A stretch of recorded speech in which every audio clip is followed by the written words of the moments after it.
Hello, I am here today with my friend and co-author Carmen Amato to talk about Tana French's novel The Trespasser, which is part of the very popular Dublin Murder Squad series. Good afternoon, Carmen. Thank you. And you are Jane Berrick in Cornwall, and I I'm in Tennessee. So this is a transatlantic discussion about a book in a third country, Ireland. absolutely, Read The Trespasser.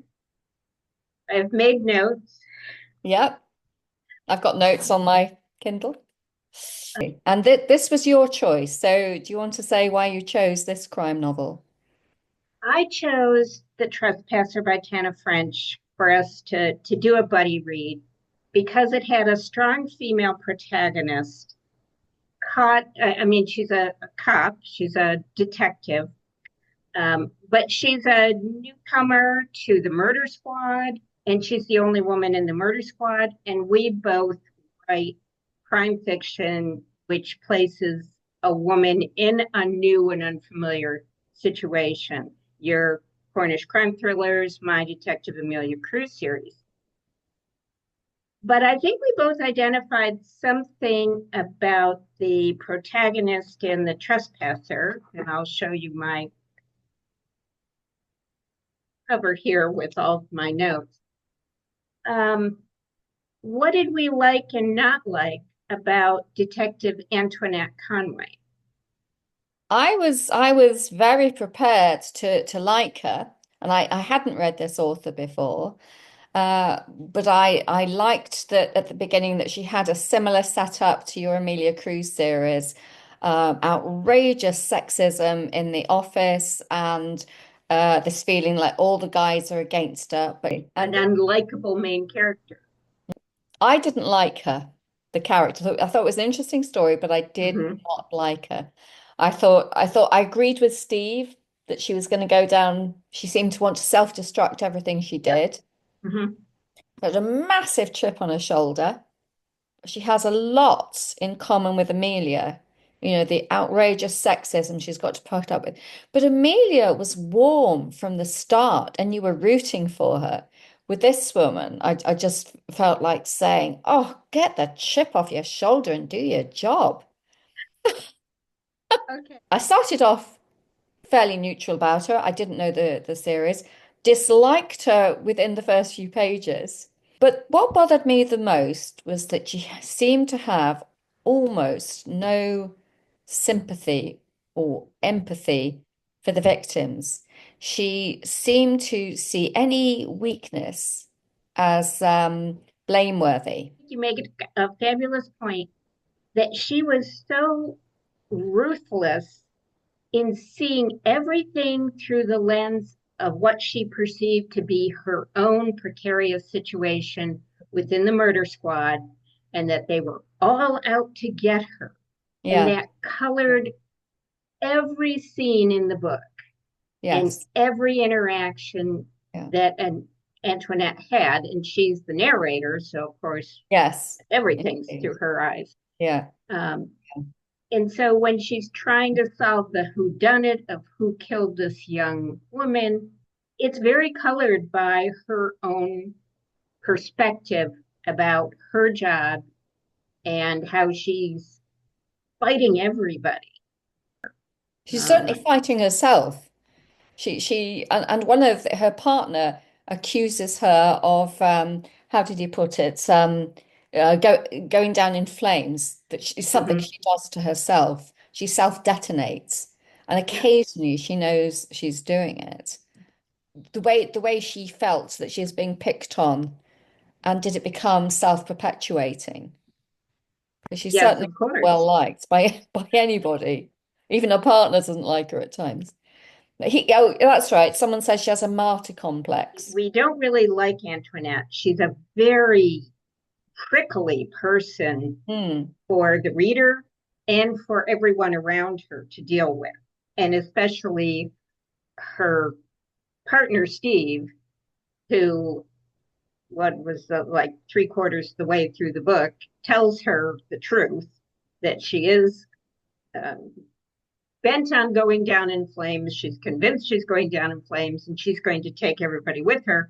And of course, her reaction to that is to suspect him of manipulating her to take her down in flames. Yeah. Um, and it isn't until the very, very end that she doesn't admit he was right, but she realizes that not everybody was against her. Spoiler alert. Would the book have been so compelling with a different voice that made it much more of an ordinary whodunit? Um, I've got no problem with her being prickly, or I've got no problem with her self-flagellation and her belief that everyone is out to get her, but her lack of sympathy. She sees murder, it seems, as she actually describes herself as a gladiator at one point. But she doesn't seem to have much sympathy for the victims. And I found that hard to swallow. Everybody is pissing her off. These people are pissing me off. The neediness of it, all of them jumping up and down. And one of the people she interviews, he's such a goddamn damp weenie, the kind who needs a regular slaps across the back of the head.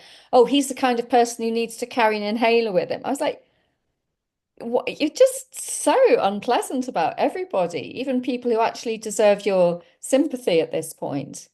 I didn't like the fact that they kept interviewing the young would-be boyfriend of the victim, even when she knew he was not the killer. Hmm. She used the uh, she used him and interrogating him sort of to poke the bear of Hmm. those she thought were responsible for the woman's death. Hmm. And Well, she says, bless his little middle class heart. He gets three interrogations. And you'd think at the start of the second one, he'd say, okay, I'm being accused of murder here. I'm going to get myself a solicitor. Big reveal all goes down to one person, really. mm-hmm, And suddenly they having said very little all the way through, suddenly 4/5 of the way through, they become an unstoppable tap of information, just blurting out everything, the whole plot. So, mm, that is kind of a device I see a lot. yeah. Drama, drama, drama. How is this going to get revealed or resolved? And then kaboom, it's the tell-all at the end. But Yeah, I felt it was a little bit of a Columbo moment. Oh, just one more question. And then suddenly, oh yes, yeah, well, you've got me, detective. I did it. There was just one little bit at the end that I felt really raised the level of everything. And that was her boss telling her why he'd given her the job. And he actually says, because I knew you wouldn't fall for all the charm of the other people in it. mm-hmm. I knew you would just keep on chewing away at this until you got to the truth. You were the only person I could trust to do. And at that point, I thought, okay, it's beginning to make a little bit more, it makes more sense now. And that I find believable. She was such a hound on it. You know, she was gonna go right to the end. And that for me was when it turned it from an